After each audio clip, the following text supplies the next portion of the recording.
What's the creepiest thing that's ever happened to you? While in college I came back to my apartment one afternoon to find some girl I didn't know in my living room. This wasn't all that unusual, as my roommates often had visitors at all hours, and she said she knew at least one of them. After some casual banter she announced she needed to go grocery shopping, and she offered to cook me dinner if I went with her and helped her out. She was kind of cute, so I decided to walk with her and see what happened. At the supermarket she asked me what I wanted to eat and then invited me to her place where she cooked a meal for us. After dinner we had sex through the night into the wee hours. Taking a break from sexy times, we talked about random stuff. One of the things we talked about was a local guy our age who had apparently killed his parents and disappeared. The guy's whereabouts were at that time still unknown, and there was a massive police manhunt going on to locate him. Well, at one point the girl said I don't think he did it. She sounded so sure of this that I asked why she thought that, when all the news stories strongly suggested his guilt. To my shock she said, because he was my boyfriend. I realized then that I was in the bed of the girlfriend of a murderer at large. I didn't sleep the rest of the night for fear that a killer was going to jump out of a closet and hack me to bits. The next morning I politely excused myself and racked my brain the entire way back to my place about how and if I should distance myself from this person.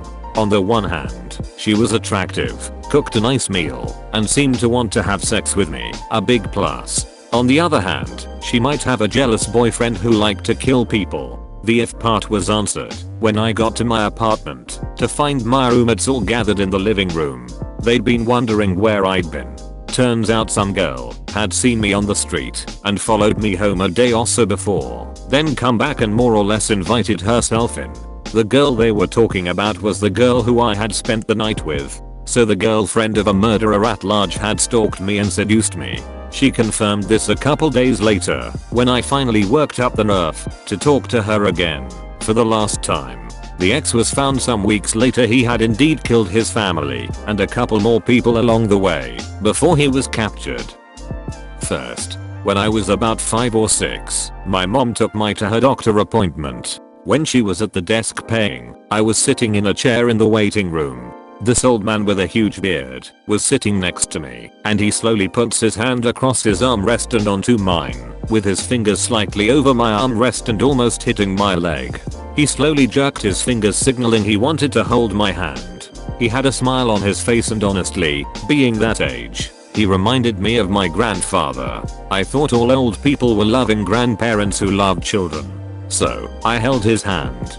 He was slowly trying to get closer to me. I didn't really feel this was wrong, but did start to feel a little awkward after a minute of holding his hand. Finally my mom turned around after paying, sees this, and flips on the guy, starts screaming at him, telling him he's a sick man and should be in jail, told the secretary to call the police. I don't know if they did, most likely they did, but I don't remember, but forgot about it until that thread. If my mom wasn't there, or this guy was more aggressive and fast paced, I probably would have been raped and killed. Second, there was this girl in high school who was absolutely obsessed with me. I started to feel creeped out around her and could never figure out why. At this time I just knew she had an overly huge crush on me, but that was it. Anyway, she invited me over to her house to hook up. After we hook up, her dad calls her and tells her he'll be home in an hour. She immediately gets up and says I have to take a shower, so she goes and takes a shower. I go on her computer to kill some time while she was washing up, and no lie, I open a folder and see all photoshopped pictures of me holding her, all of that. It was kind of funny and pathetic at first, then I saw she had about 60 photoshopped photos of me, and some of them were disturbing. I started to feel like I needed to run. It started feeling like I was in a horror movie in one of the scenes where the victim realizes he's in the house of the killer, then the killer is nowhere to be found until they pop out and murder the person. I, driven by curiosity, needed to find more. I saw a letter she wrote to me saved in the same folder, telling her she'd kill me before she saw me with anybody else. She'd do anything to get pregnant by me. This is when I just finished having sex with her, all that. I never felt violated and creeped out in my entire life. Edit. Just talked to my ex G/F from high school. We were both bored and she asked me what I was doing. I told her about this thread and she wants to add, she works as a dancer at a bikini bar and she told me a list of creepy stories. The worst. One time working one night, a guy went up to her and offered to pay her $400 for her to pee in a cup.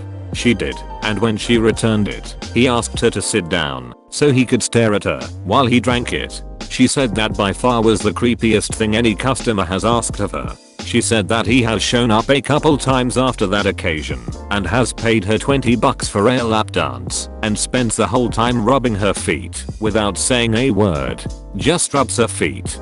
I was 9 at the time, sitting in my parents' car in a parking lot of Kmart. Me being my inquisitive self, I would look around the lot at other cars and the goings and comings. Soon enough a red pickup truck pulled up beside me with a quite disheveled looking man sitting behind the wheel.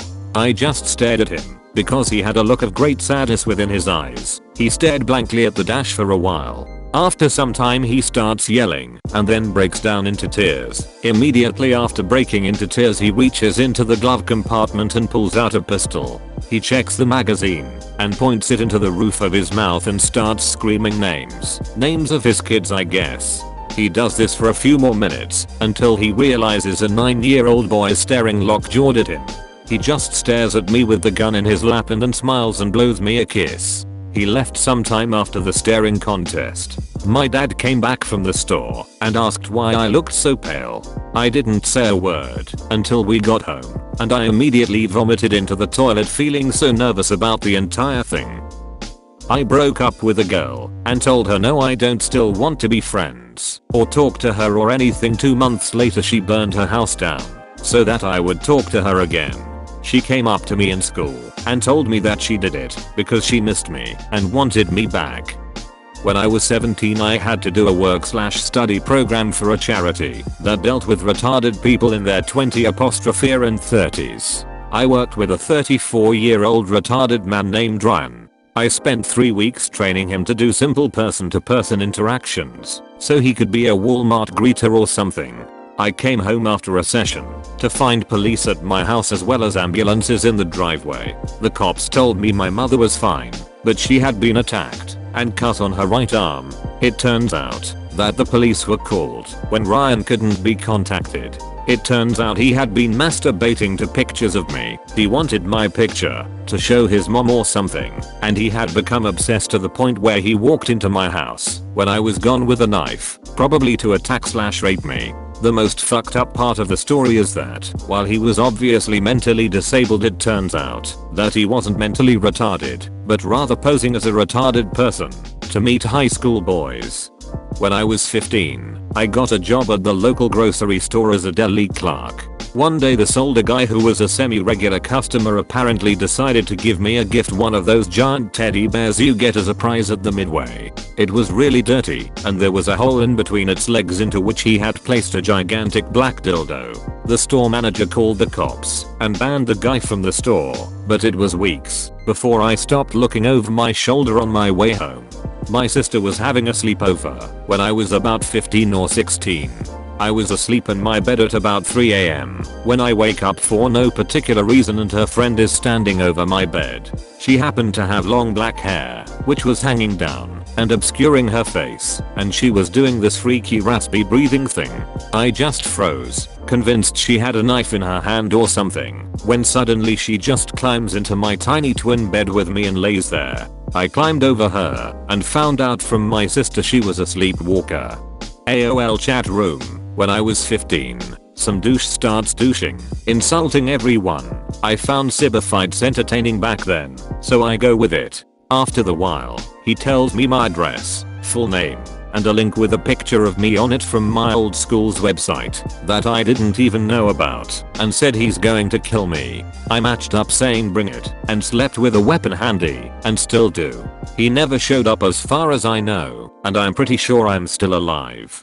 I lived in the Middle East when I was in high school, and one day as I was walking home from school and this old Arab man in an old Mercedes pulled up like he was lost and rolled down his windows and leaned out like he was about to ask for directions. So I walked over and he asks me if there's a massage parlor nearby. That immediately struck me as odd. So I said I didn't know and walked on. But he kept up with me and said that since there wasn't a massage parlor around, maybe I could give him a massage. I ignored him and started walking faster, and he starts offering me a lift home. I tell him to leave me alone and keep walking, but he just keeps following me, so I had to duck into the nearest house pretending it was mine and hid in their garden until I was sure the guy was gone, and then continue on my way home. I'm still suspicious of men in old Mercedes to this day.